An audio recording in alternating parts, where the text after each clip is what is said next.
маркировку и полную документацию. Мы находимся на втором этаже, павильон 2А9. Второй этаж, павильон 2А9. Так, опять головные уборы.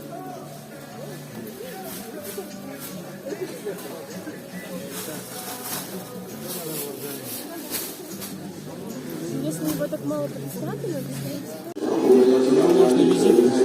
Дайте-ка, да, спросим у него визитки.